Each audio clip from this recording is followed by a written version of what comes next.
चटोरी देवरानी के चटपटे खाने के दीवाने मोहल्ले वाले। सुबह का वक्त है। सूरज की पहली किरण मोहल्ले की गलियों में अपनी जगह बना रही है। हर घर की रसोई से बर्तनों के खटकने की आवाजें आ रही हैं। मोहल्ले के 4-5 घरों में नाश्ता बनाने की होड़ मची है। अरे भगवान, कितनी बार कहा है कि सुबह जल्दी उठकर चाय चढ़ा दिया करो। देखो सब जाग गए हैं। अब जल्दी जल्दी पराठे बनाओ वरना ऑफिस के लिए लेट हो जाऊंगा। बनाती हूँ, बस आलू उबलने ही वाले हैं, आप जरा बच्चों को तैयार कर दो। पास ही के दूसरे घर में पिंकी अपनी माँ की मदद कर रही है। गैस पर पोहा बन रहा है और खुशबू धीरे धीरे फैल रही है। मामी, आज पोहे में मूंगफली थोड़ी ज्यादा डालना, पापा को बहुत पसंद है। हाँ मेरी बच्ची, तू बस धनिया काट दे, मैं जल्दी से कड़ी पत्ता डाल देती हूँ। तीसरे घर में शांति देवी अपने बेटों के लिए उपमा तैयार कर रही है। रसोई में भाप उड़ रही है और माँ का ममता भरा चेहरा चमक रहा है। ओ बिट्टू, जल्दी से नहाकर बाहर आ जा, गरम गरम उपमा तैयार है। आ रहा हूँ माँ, बस 2 मिनट, तौलिया नहीं मिल रही है। वहीं पास के एक सिंगल हॉस्टल में नजारा कुछ अलग है। आर्यन और कबीर रसोई में संघर्ष कर रहे हैं। चारों तरफ बिखरा हुआ आटा और जले हुए टोस्ट पड़े हैं। यार कबीर, ये ऑमलेट कम और कोयला ज्यादा लग रहा है। तूने आज कितनी तेज रखी थी? अरे मुझे क्या पता, तूने ही तो कहा था कि जल्दी बनाओ, भूख लगी है। अब ये ब्रेड ही खानी पड़ेगी। यार भाई, काश कोई ढंग का खाना मिल जाता। ये खुद बनाकर खाना तो सजा जैसा है। तभी इस मोहल्ले के सबसे बड़े घर की रसोई में शिखा आती है। शिखा को सादा खाना जहर लगता है। वो अपनी रसोई में खड़ी होकर मसाले के डिब्बे खोलती है। आज तो कुछ ऐसा बनाऊंगी कि जीभ भी कहेगी वाह, मजा आ गया। ये सादा खाना खाकर तो बोरियत हो गई है। शिखा कढ़ाई चढ़ाती और तेल गर्म होते ही उसमें राई, सूखी लाल मिर्च और कड़ी पत्ते का जबरदस्त तड़का लगाती है। जैसे ही मसालों का धुआं उठता है, एक ऐसी जादुई खुशबू निकलती है जो घर की खिड़की से बाहर जाकर पूरे मोहल्ले में फैल जाती है। मोहल्ले के घरों में अचानक सन्नाटा छा जाता है। वहीं पड़ोस के सतीश ने जैसे ही अपने पराठे का पहला निवाला मुंह के पास लाया, उसकी नाक ने वो खुशबू पकड़ ली। अरे ये महक कहाँ से आ रही है? ये तो बहुत ही लाजवाब है। अरे कहाँ जा रहे हो? अपना नाश्ता तो पूरा करो, आधा निवाला छोड़ दिया। सतीश ने कुछ नहीं सुना और सीधे बाहर की तरफ भागा। बिट्टू के घर में भी यही हाल था। शांति देवी के बेटे ने उपमा की प्लेट छोड़ दी। वहीं हॉस्टल के लड़के आर्यन और कबीर ने अपने जले हुए टोस्ट फेंक दिए। भाई, ये खुशबू तो शिखा भाभी के घर से आ रही है। भागो वरना खत्म हो जाएगा। पापा रुको, मैं भी आ रही हूँ, मुझे भी देखना है आज क्या बना है। मोहल्ले के लोग अपने घरों से तेज रफ्तार में भाग रहे हैं। पीछे खड़ी औरतें और माएं सिर पकड़कर चिल्ला रही हैं। सभी चिल्लाते हुए दरवाजे के बाहर आती हैं। तभी सुमन शांति से, अरे ये लोग कहाँ गायब हो गए? अभी तो टेबल पर बैठे थे। सब के सब उस शिखा के घर भाग गए। ना जाने क्या जादू करती है वो अपने खाने में। हम रोज इतनी मेहनत से नाश्ता बनाते हैं और ये लोग एक दिन भी तसल्ली से नहीं खाते। सब उस चटपटे खाने के पीछे पागल है। शिखा के घर के बाहर देखते ही देखते एक लंबी लाइन लग जाती है। ऐसा लग रहा है जैसे किसी मंदिर के बाहर प्रसाद बट रहा हो। तभी सड़क से गुजर रहा एक अजनबी आदमी रुक जाता है। अरे भैया, यहाँ किस बात की लाइन लगी है? यहाँ कोई भंडारा हो रहा है क्या? अरे भाई, कोई भंडारा नहीं है। यहाँ की छोटी बहू शिखा बहुत चटपटा नाश्ता बनाती है। बस हम उसी के दीवाने यहाँ खड़े हैं। अरे भाई, नाश्ते के लिए इतनी लंबी कतार? लगता है वाकई स्वाद में दम होगा। अरे स्वाद में सिर्फ दम नहीं बल्कि जादू भी है। एक बार खाओगे तो दीवाने हो जाओगे। अरे भाई, अच्छा ये बात है तो फिर तो आज मैं भी ये चटपटा नाश्ता चक्कर ही जाऊंगा। अरे भाई, मुझे भी लाइन में लगाओ। घर के अंदर शिखा डाइनिंग हॉल में प्लेट सजा कर लाती है। ससुर रघुवीर और सास सावित्री पहले से ही वहां बैठे हैं। जिठानी मंजू भी पास में खड़ी हैं। अरे बहू, फिर बना लाई तुम ये मिर्च मसाले वाला चटपटा नाश्ता? अरे इतनी गर्मी में ये सब खाओगी? क्या करूँ बाबूजी, मैं तो पैदाइशी चटोरी हूँ। जब तक जीभ पर मिर्ची ना लगे मेरा दिन शुरू ही नहीं होता। बचपन से ही चटपटा खाना बनाती हूँ, उसके बिना तो मुझे एक दिन भी चैन नहीं आता। हाँ बाबूजी, मेरी देवरानी तो चटपटे खाने की ऐसी दीवानी है कि इसे सादा दाल चावल भी दे दो तो उसमें आधा किलो अचार मिला देती है। जेठानी जी, अब स्वाद से समझौता कैसे करूं? ये चटपटा खाना ही मेरी पहचान है और अब ये आदत छूटने वाली नहीं है। चलिए अब हम सभी खाना खाना शुरू करते हैं। तभी जोर जोर से दरवाजा खटखटाने की आवाज आती है। ऐसा लगता है जैसे कोई दरवाजा तोड़ देगा। अरे ये लो, आ गए तुम्हारे चटपटे खाने के दीवाने। अरे भाई, अब इनका इंतजाम करो बहू। लेकिन अगर तुम उन्हें ये खाना दे दोगी तो हम लोग क्या खाएंगे? अरे मुझे पता था ये सब आएंगे। अब तो ये रोज की बात हो गई है पिताजी, इसीलिए मैंने पहले ही एक्स्ट्रा नाश्ता बना लिया था। आप घबराइए मत। शिखा मुस्कुराती हुए दरवाजा खोलती है। जैसी कुंडी खोलती है, मोहल्ले के लोग धकियाते हुए अंदर घुस आते हैं। भाभी आज क्या बनाया है नाश्ते में? खाने की खुशबू ने तो हॉस्टल तक तहलका मचा दिया है। दीदी सच में आपकी रसोई से ऐसी महक आती कि रहा नहीं जाता। जल्दी बताइए क्या है आज? बस जो भी बनाया है सबको थोड़ा थोड़ा मिलेगा, आप लोग शोर मत कीजिए। अरे मुझे पहले दो भाभी, मैं सबसे आगे खड़ा था, मुझे बहुत भूख लगी है। अरे पीछे हटो सतीश अंकल, हम बच्चों को पहले मिलना चाहिए, हमें कॉलेज जाना है। अरे बस बस लड़ो मत आप लोग, सबको मिलेगा, थोड़ा सब्र रखिए। हॉल में हंगामा मच जाता है। हर कोई शिखा की प्लेट की तरफ लपक रहा है। रघुवीर अपनी कुर्सी से उठते हैं और गुस्से में चिल्लाते हैं। अरे भाई चलो बाहर निकलो, तुम सब तमाशा बना दिया है मेरे घर को, रोज रोज सुबह यहाँ आ जाते हो। अरे चाचा आप क्यों इतना गुस्सा हो रहे हैं? आपको तो फक्र होना चाहिए कि आपकी बहू इतना कमाल का खाना बनाती है कि सारा मोहल्ला यहाँ खिंचा चला आता है। अरे किस खुशी की बात है, इस बात की कि तुम लोगों की वजह से हम चैन से नाश्ता नहीं कर पाते, न खाना न डिनर। जब भी मेरी बहू कुछ बनाती है तुम लोग मक्खियों की तरह आकर गुड़ पर चिपक जाते हो। ससुर जी बस अब शांत हो जाइए, अपना बीपी मत बढ़ाइए, ये लोग तो बस प्यार में आए हैं। शिखा सबको छोटी छोटी प्लेटों में नाश्ता देती है। लोग ऐसे खाते हैं जैसे उन्हें कोई अमृत मिल गया हो। कुछ लोगों को मिल जाता है और कुछ पीछे रह जाते हैं। आज फिर हमें बिना चटपटा खाना खाए ही जाना पड़ेगा, नाश्ता खत्म हो गया।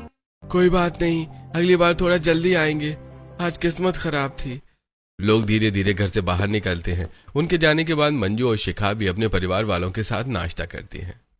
देवरानी जी सच बताना, तुम अपने खाने में ऐसा क्या डालती हो? कौन से मसाले हैं जो पूरा मोहल्ला खुशबू से ही दीवाना हो जाता है? मैं क्या ही बताऊं जेठानी जी, मैं तो वैसे ही बनाती हूँ जैसे हमेशा बनाते आई हूँ। शायद मेरी दीवानगी ही खाने में उतर जाती है। हाँ शिखा तुम तो दीवानी हो ही, तुमने इस पूरे मोहल्ले को भी अपने हाथ के स्वाद का दीवाना बना दिया है। मोहल्ले के लोग अब जब अपने घर पहुंचते हैं तो वहां उनकी क्लास लगती है। सुमन अपने पति सतीश पर चिल्ला रही है। आ गए, मिल गया प्रसाद, खा लिया वहाँ जाकर खाना, शर्म नहीं आती अपने घर का खाना छोड़कर बाहर भागने में? अरे सुमन तू क्या जाने, वो खाना नहीं मेरे लिए अमृत था, वैसा स्वाद तू कभी नहीं ला सकती। काश कबीर तो भी वैसा खाना बना पाता जैसा भाभी बनाती है, एकदम मस्त चटपटा। भाई मैं कोशिश तो करता रहता हूँ पर वैसा तड़का मुझसे लगता ही नहीं है, पता नहीं क्या राज है।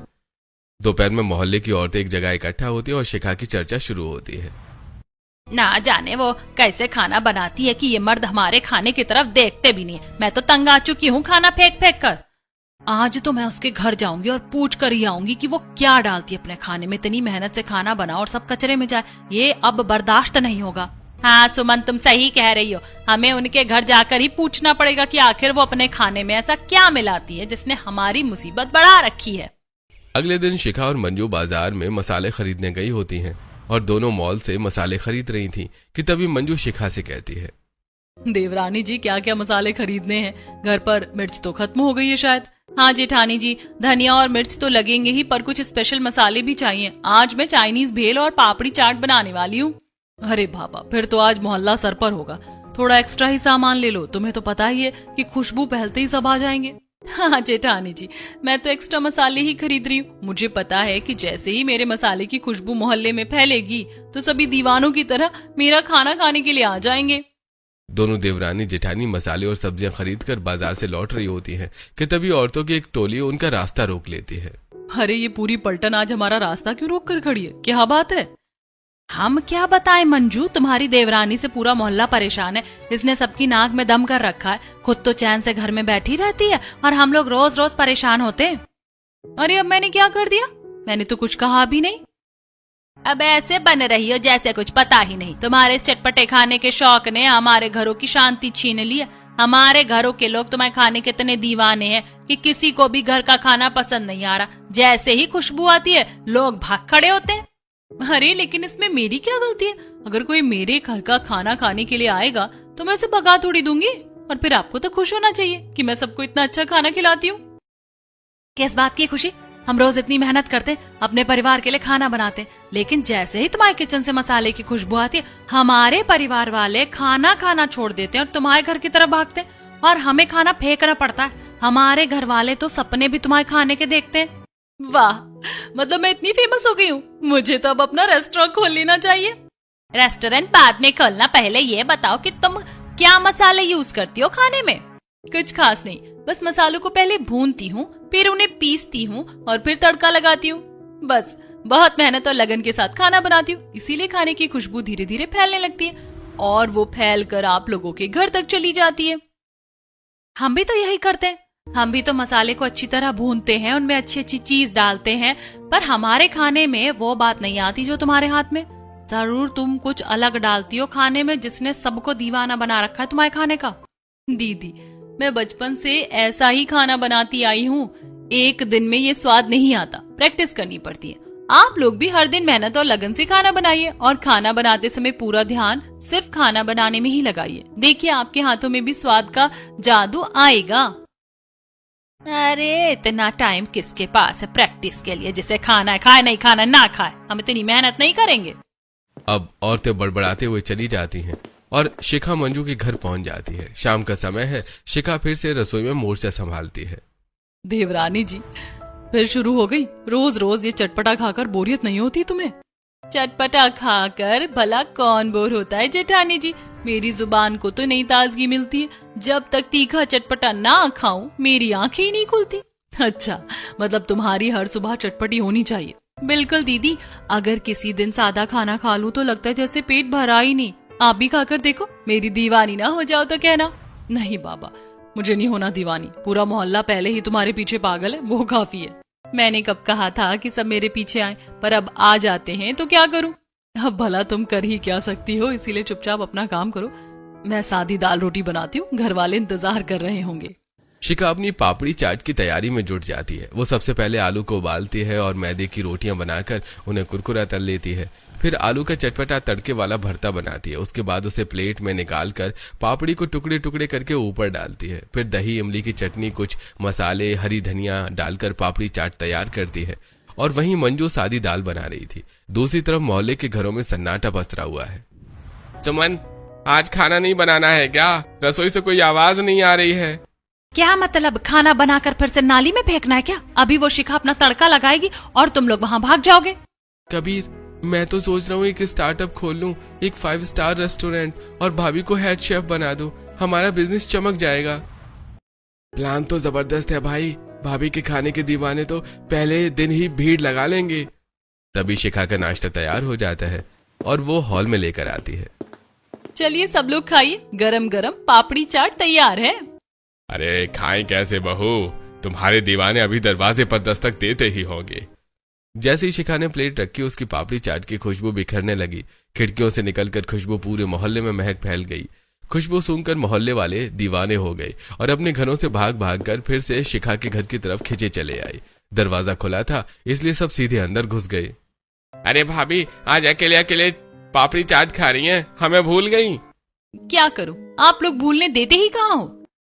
अगर तुम लोग इतनी दीवानगी अपनी नौकरी या भगवान के प्रति दिखाते तो अब तक कहाँ पहुँच जाते। अरे खाने के प्रति दीवानगी भी तो एक साधना है, और जब इतना बढ़िया खाना मिल रहा हो तो कहीं और क्यों जाना। हाँ हाँ, मुफ्त का मिल रहा है तो दीवानगी तो होगी ही। मुफ्त की बात मत कीजिए भाभी, आप 1000 रुपए प्लेट भी रखेंगी तो हम खुशी खुशी देंगे। ये तो स्वाद अनमोल है। मंजू के दिमाग में एक आइडिया आता है। वो मुस्कुराती है और मनी मन को सोचने लगती है। अच्छा, तो 1000 रुपए भी देने को तैयार हो?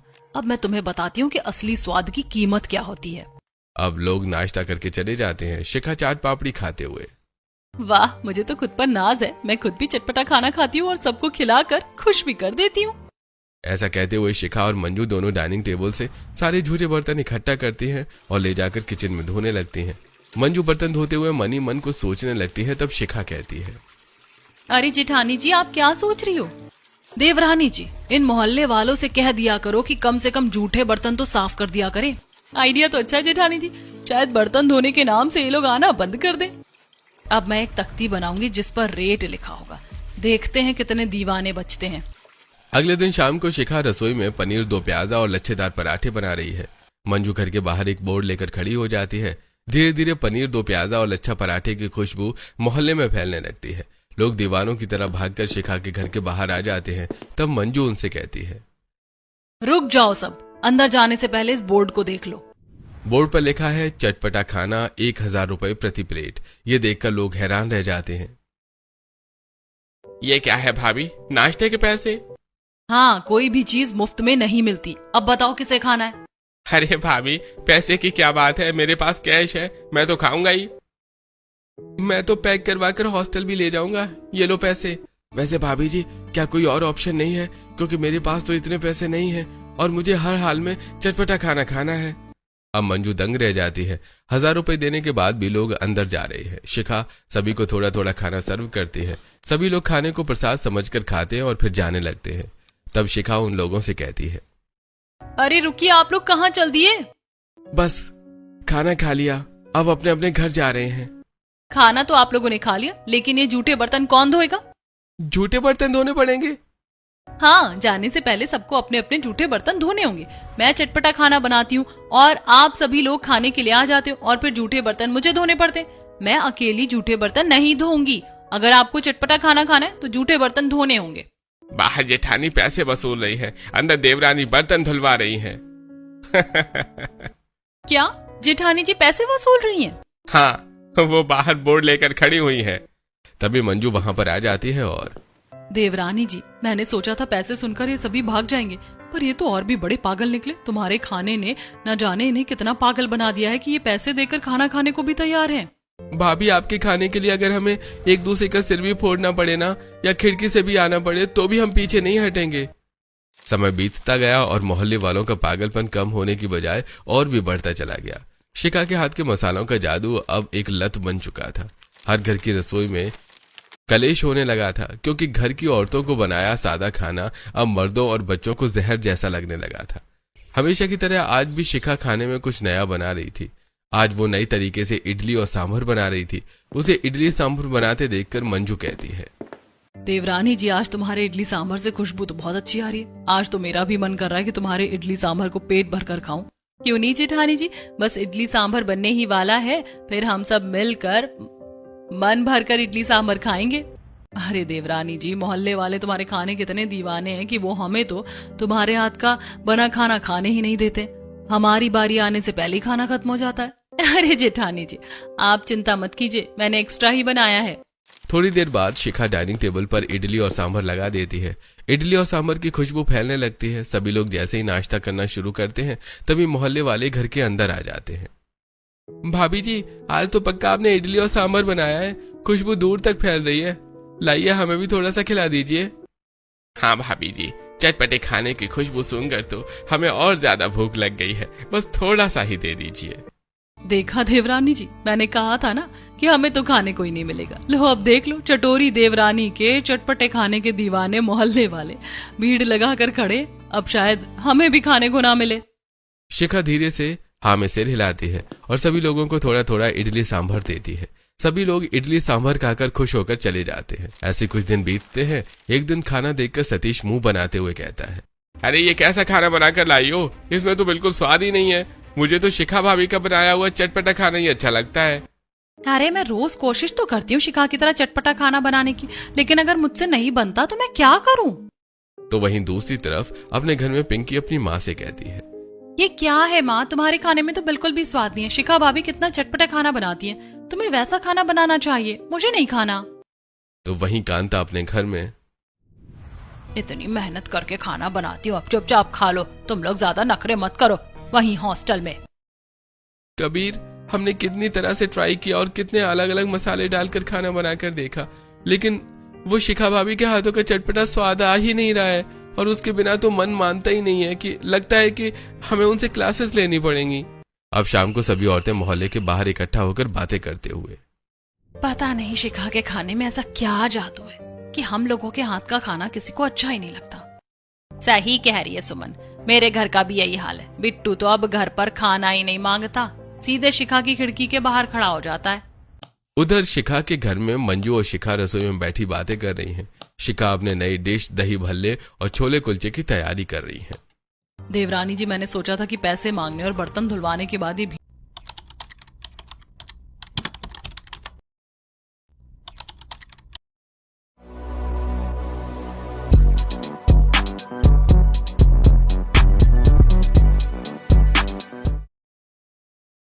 भीड़ छट जाएगी, पर यहाँ तो उल्टा ही हो गया। मैं भी हैरान हूँ जेठानी जी, कल तो आर्यन और कबीर 2 घंटे तक बर्तन घिस कर गए ताकि उन्हें एक्स्ट्रा चटनी मिल सके। ये दीवानगी अब डर पैदा कर रही है। घर के बाहर लोग घेरा डालकर बैठे रहते हैं जैसे कोई सेलिब्रिटी आने वाली हो। पर जेठानी जी मैं क्या करूं, मैं तो बस अपने लिए चटपटा खाना बनाती हूँ, पर खाने की महक ही ऐसी है कि सब खींचे चले आते हैं। अब शाम का समय है। मोहल्ले की औरतों ने एक इमरजेंसी मीटिंग बुलाई है। सबके सब बहुत गुस्से में हैं और तंग आ चुके हैं। आज हम सब शिखा के घर चलेंगे और उसे साफ साफ कह देंगे कि ये तमाशा बंद कर दे। हाँ, बात हुआ। औरतों की पूरी टोली शिखा के घर पहुंचती है। शिखा बालकनी में खड़ी थी, तभी वो सबको देखकर नीचे आती है। अरे आज तो पूरी नारी शक्ति मेरे घर आई है। आइए आइए, लगता है आप लोग भी मेरे चटपटे खाने की खुशबू से खुद को रोक नहीं पाई। हमें तुम्हारा कोई चटपटा खाना नहीं खाना शिखा, हम यहाँ तुमसे विनती करने आए हैं कि बस करो, ये जादूगिरी बंद करो। क्या मतलब सुमन दीदी, मैंने क्या बिगाड़ा है आपका? तुमने हमारे घर वालों को बिगाड़ दिया है। अब वो हमारा बनाया हुआ खाना देखते तक नहीं, हर वक्त बस शिखा भाभी करते हैं।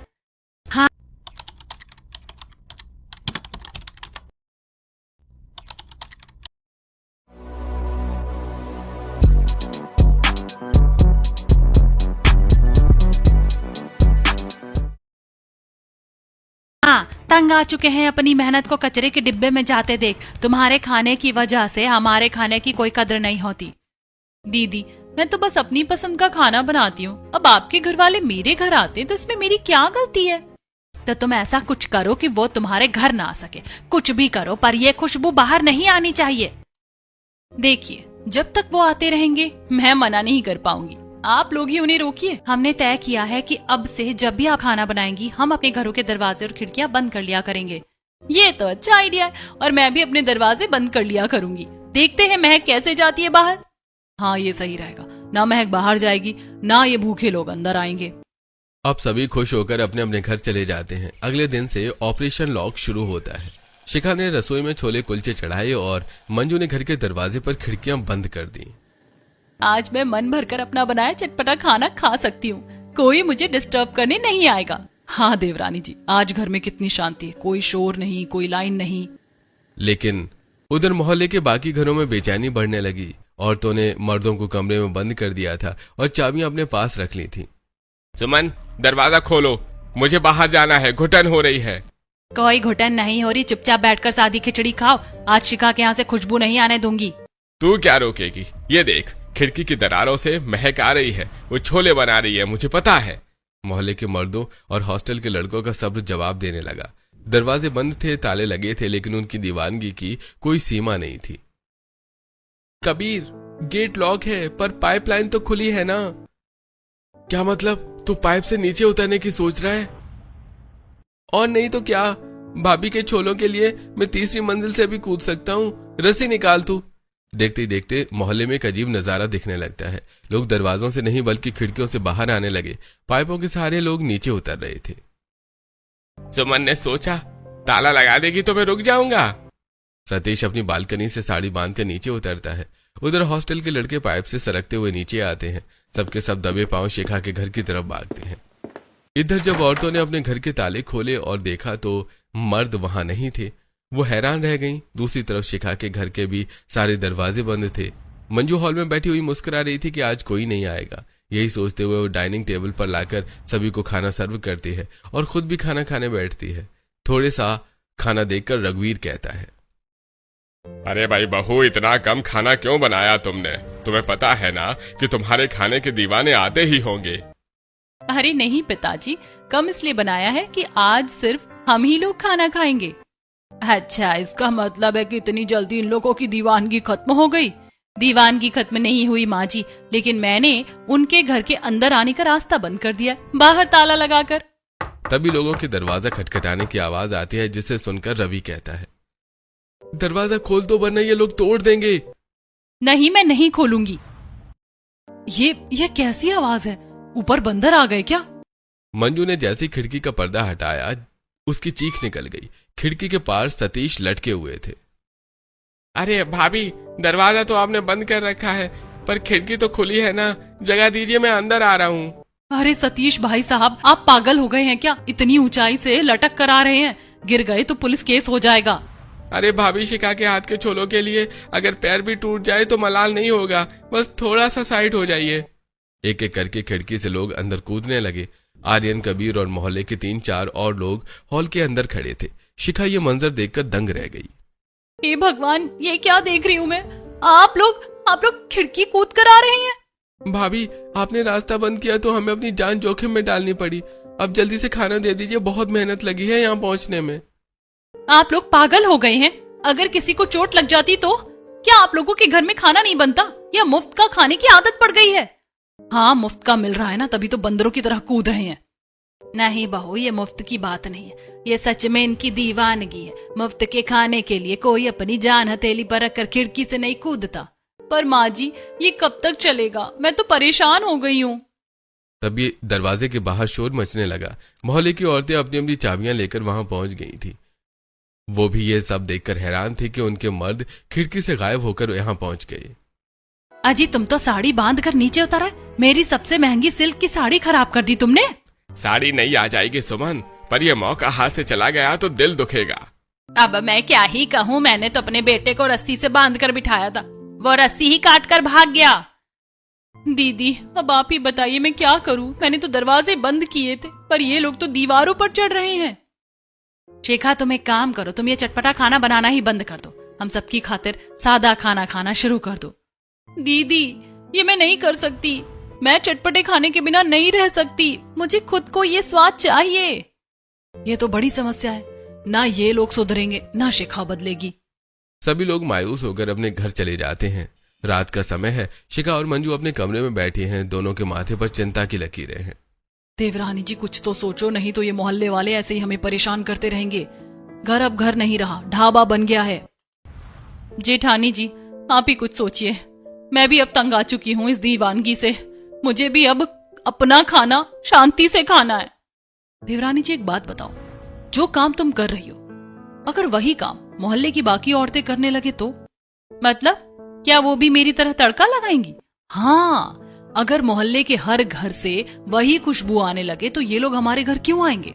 आइडिया तो अच्छा है जेठानी जी, पर क्या वो ये सब सीख पाएंगी? तुम उन्हें सिखाओगी, तुम उन्हें ट्रेनिंग दोगी। जब उनके हाथ में वही जादू आ जाएगा तो शांति अपने आप लौट आएगी। जेठानी जी, ये तो बहुत बढ़िया प्लान है, मैं कल ही सबको बुलाती हूँ। अगले दिन सुबह शिखा मोहल्ले के हर घर में जाती है और औरतों को इकट्ठा करती है। दीदी, मेरे पास एक आइडिया है जिससे आप सबके घर की शांति वापस आ सकती है।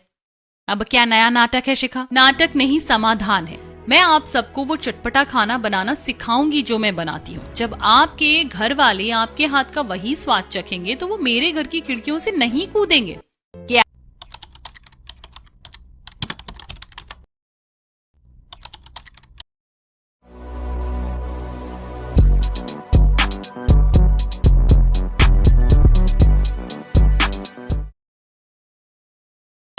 तू सच में हमें अपने मसालों का राज बताएगी? हाँ, मैं चाहती हूँ कि आप सब आत्मनिर्भर बने ताकि मैं भी चैन से अपना खाना खा सकूं। यह तो बहुत अच्छी बात है। कब से शुरू करना है? कल सुबह सब मेरे घर आएं, अपनी अपनी कढ़ाई और कुछ मसाले लेकर। मैं आपको तड़के का असली मतलब समझाऊंगी। अगले दिन शिखा का आंगन एक कुकिंग क्लास में बदल गया। मोहल्ले की सारी औरतें अपनी अपनी डायरी लेकर बैठी थीं। ध्यान से देखिए, मसाले डालना बड़ी बात नहीं है, उन्हें किस वक्त और कितना आंच पर भूनना है, ये असली जादू है। शिखा ने एक एक करके सबको ट्रेनिंग देना शुरू किया। उसने सुमन को पनीर दो प्याजा, शांति देवी को छोले और पिंकी को चाइनीज भेल बनाना सिखाया। शिखाए, मसालों को भूनने की खुशबू तो सच में अलग ही है। मुझे तो अभी से भूख लग रही है। यही तो बात है दीदी, जब आप दिल से और सही तकनीक से बनाएंगी तो स्वाद अपने आप आएगा। अब एक हफ्ते तक ये ट्रेनिंग चलती है। मोहल्ले की औरतें अब धीरे धीरे शिखा की कॉपी करने लगी थी। हर घर में अब मसालों के भुनने की खुशबू आने लगी थी। ये तो बिल्कुल वैसा ही है। शिखा ने तो कमाल कर दिया। मुझे तो यकीन ही नहीं हो रहा कि ये मैंने बनाया है ये खाना। अब इम्तिहान का दिन था। आज फिर शिखा ने अपने घर में मसालों का तड़का लगाया। जैसे ही शिखा के घर से खुशबू निकली, सतीश ने अपनी नाक से कोड़ी। अरे सुमन, खुशबू आ गई। मैं चला शिखा भाभी के घर। रुको, कहाँ जा रहे हो? रसोई में आकर तो देखो। रसोई में? क्या तूने भी खिड़की से खुशबू चुराई है? चुराई नहीं है, बनाई है। ये लो, अपनी पसंदीदा पाव भाजी खाओ और बताओ कि क्या ये शिखा के हाथ से कम है? सतीश ने पाव भाजी की प्लेट ली और पहला निवाला चखते ही, अरे वाह, ये तो बिल्कुल वैसा ही स्वाद है। सुमन, तूने ये कैसे किया? बस ट्रेनिंग का असर है। अब तुम्हें कहीं और भागने की जरूरत नहीं है। दूसरे घर में शांति देवी का बेटा भागने की तैयारी करते हुए अपने बेटे से। जा बेटा, अगर तुझे जाना है तो जा, पर पहले मेरी बनाई ये कचौड़ियाँ चख ले।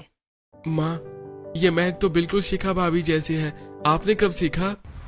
सिखाने वाली बहुत महान है, अब खा और बता। कचौड़ियों का स्वाद लेते हुए। ओहो माँ, अब तो मैं कहीं नहीं जाने वाला, ये तो अमृत है।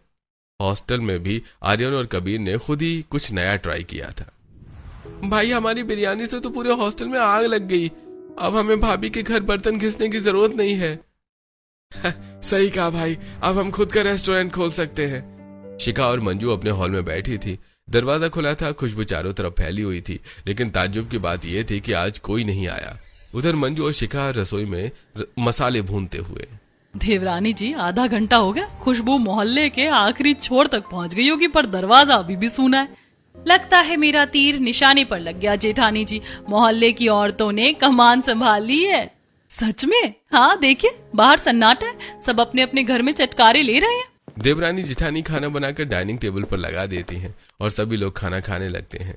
सावित्री मंजू को देखकर कहती है, बहू, बार बार दरवाजे की तरफ क्या देख रही हो?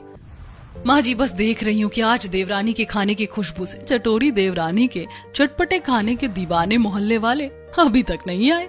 आखिरकार मेरा तीर निशाने पर लग ही गया। सभी मोहल्ले वाले अपने अपने घर में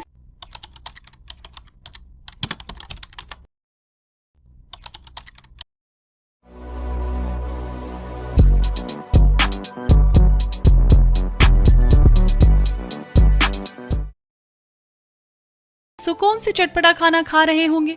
अब मैं अपना ये पनीर टिक्का शांति से खा पाऊंगी। अरे शुक्र है, आज कम से कम मैं चैन से अखबार पढ़ पाऊंगा, वरना रोज तो यहाँ मेला लगा रहता है। शिखा ने अपना पहला निवाला तोड़ा ही था कि जेठानी मंजू मुस्कुराने लगी। वैसे देवरानी जी, एक बात बताओ, अगर कल फिर कोई नया मोहल्ला बस गया और वहाँ खुशबू पहुँच गई तो? ओहो जेठानी जी, अभी तो मुझे शांति से खाने दीजिए, भविष्य की चिंता कल करेंगे। मोहल्ले के घरों में अब हंसी मजाक और खुशियों की आवाजें आ रही थी। शिखा की दीवानगी अब पूरे मोहल्ले की कला बन चुकी थी। हर कोई खुश था और सबसे ज्यादा खुश थी शिखा, जिसे अब अपना खाना बांटना नहीं पड़ रहा था।